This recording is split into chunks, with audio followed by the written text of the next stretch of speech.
Alright guys, what's up? Welcome to another YouTube video. Very special video today. Obviously, as you can tell by the title, or if you're watching this, you probably know what's going on, right? It's our meet recap video from this past weekend. We competed at the H-Town Showdown meet in Houston at the new TSS, Texas Strength Systems gym they built down there.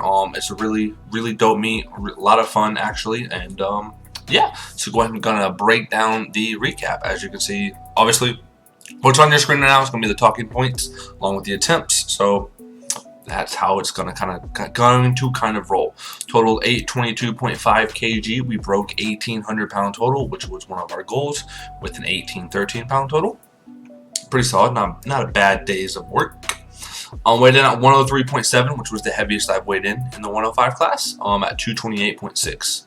And then we totaled 494 Wilks and 102 good lift points. So closing in on that 500 Wilks range and getting pretty close to good lift points. They don't really have like there's not enough data to see what's like elite, but like if I have 500 Wilks, my good lift points are probably like 103, 104, I'd imagine. So getting very close to that 103, 104 mark. That seems to be like the spot, right? Get into it. Prep thoughts. Overall, this past prep was probably one of my best ones. Obviously, we came forward with my best meets.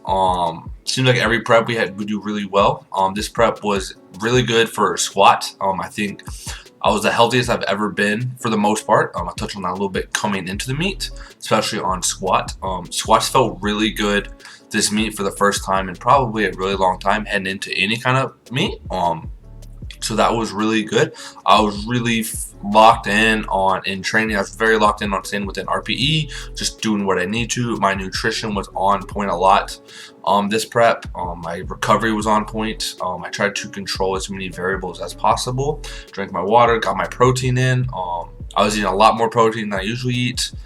So overall, everything was trending to a good performance, and obviously we came through with a good performance, right? So obviously prep was good. The only hiccup in prep was around the 8 to 12 week mark.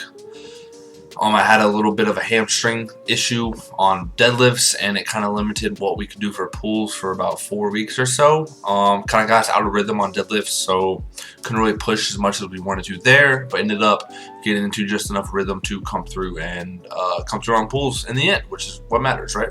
So yeah, ran into like 2 meet day situations, which I'm going to touch on in a little bit. But the first one was the fact that I left my pre-workout at home, and I didn't realize it till Saturday night. The meet was on Sunday, so I had to go to GNC and buy a different kind of pre-workout that I usually use. And the only main difference was the pre-workout I personally use is non-beta alanine, but the pre-workout I ended up buying Ghost, because I was familiar with Ghost in the past, so I knew it wouldn't be too bad. But they do have beta alanine, and that could have been a little bit of an issue. So if you're unfamiliar with what beta alanine does, or how it makes you feel, more or less, it's the reason why you get that tingling, or like the little tingling sensation around your face or even your hands. That's from beta alanine. I prefer to train without it. I just don't really enjoy it that much. It doesn't really do anything, so I don't really want it. A lot of pre-workouts do have it, so they ended up doing it. So yeah, that could have been a problem, because it's just a variable that you want to try to control as many variables as possible in competition. You know you can't control that many, so the ones you can control, you really want to control, so you don't always get to do that essentially. And then 9 for 9. So I'm gonna go ahead and show you my last warm up for squats was 573, which was right here. This moved pretty well. It didn't feel great. I'm gonna go over why it didn't feel great in a second, but it moved well. So you just go ahead and just let it play out, see what happens.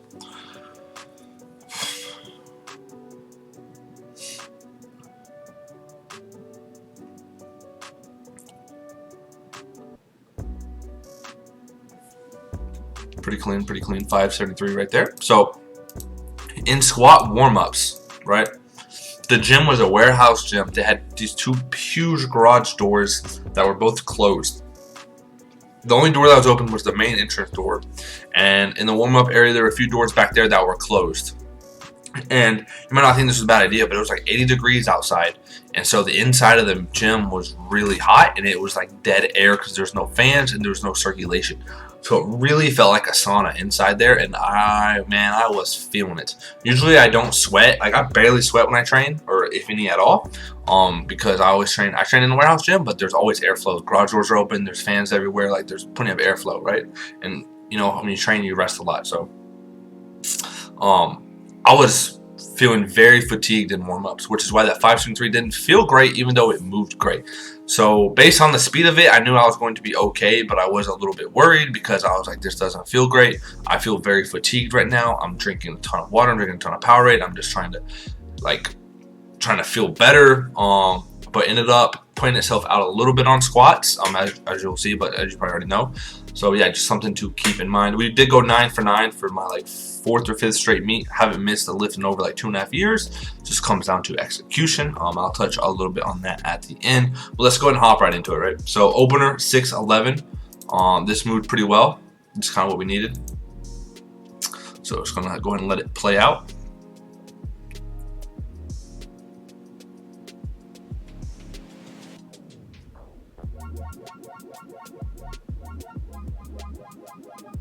I squat very deep in competition. I squat deep in training too, but I think I actually squat deeper in competition.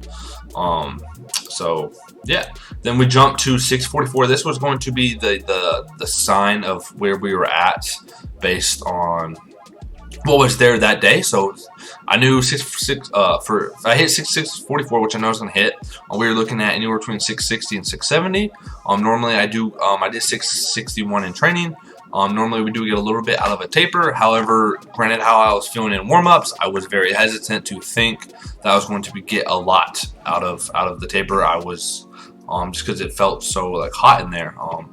But yeah, so 644 was going to be the telltale sign. This was also already a 2.5 kilo meet PR, so I was a little bit nervous for this attempt, but I never had any doubt. I was just nervous for how it would move because it was going to indicate how the day was probably going to go, right? Yeah, so we just came in here.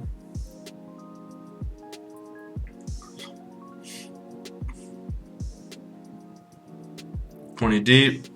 Hit my sticking point. Nothing out of the ordinary. If you know my squats or you watch my videos, or you watch my YouTube, you know typically I know how I squat. I always had that sticking point around there. So not too bad. So we did jump to 661. This is kind of a milestone lift. I knew I could do this. I wasn't really nervous about it. I knew it was probably gonna be a little bit of a grind. It ended up being a lot more of a grind than I thought, but yeah, we got it done. So I'm just gonna show it, and then I'll touch more on it at the end. But 661, a huge milestone squat for me. Definitely one of my personal goals was to hit a 300 kilo squat.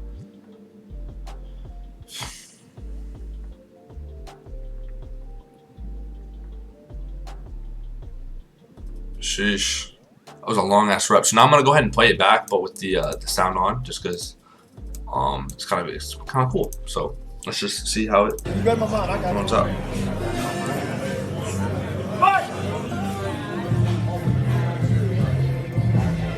Come on, come on,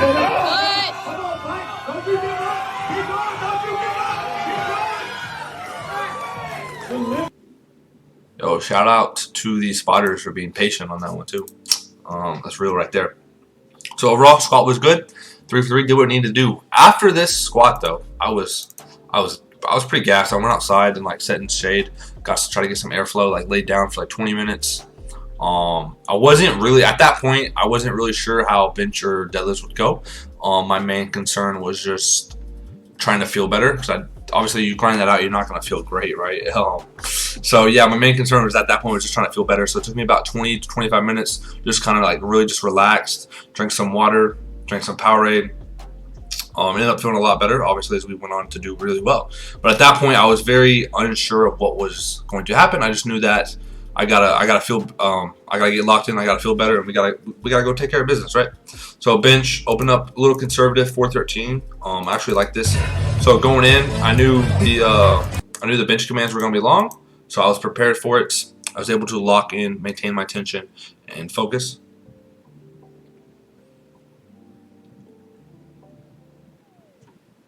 Pretty easy 413 opener right there.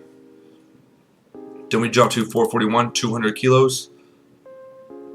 I was a little bit nervous for this one because second attempts usually dictate how third attempts go. Openers are usually pretty easy, right? So I wanted something over 450, so I knew this needed to move well, and I knew the pause was going to be long, so I had to focus up. I feel like they've really cracked down on the on their pauses. I feel like they've really made them longer. At least my last 2 meets I've done in Texas, local meets have been really long, consistently long pauses, or longer pauses than you would think.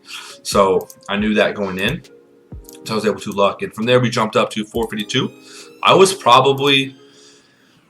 was more locked in for the 452 than I was for 451 because I knew I could do this, but it was just like okay, let's just go get it done, right? So super long pause. This judge was taking his sweet time, but ended up driving it up. It ended up moving very well. Honestly, it's probably better. I did this in training with a soft pause, and this actually probably moved better. So we were very well conditioned on bench. Hitting a bench PR, coming back. Usually my bench, I lose a little bit after squat because squat fatigues me a lot. But to come back and hit that bench after that squat was actually really big for me. Just getting it done. So like I did mention, if you watch some of my older YouTube videos, you know I talk about how squat fatigues me the most out of any lift, which is why I was a little bit unsure of how the rest of the meet was going to go. But as we go into deadlifts, my deadlift opener at 639. This actually felt really good. When I hit this, I thought I was going to blow up 700. This actually moved really well, and I was very happy with this.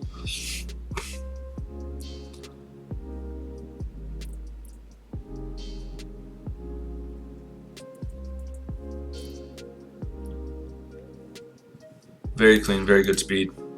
Then we jump to 677. So going into the 677 attempt, if I hit this, I set a meet PR. So I knew as long as I cleaned this up, we were in business, right? So just gotta go take care of business here.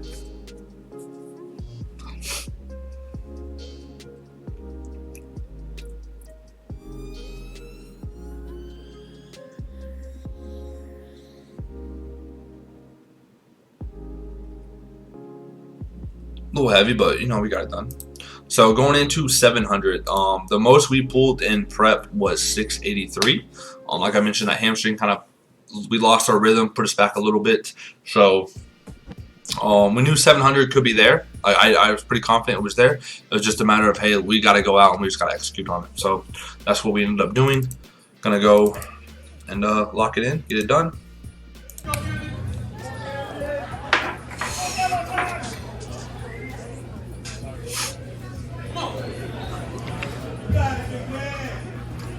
Oh, you man. Get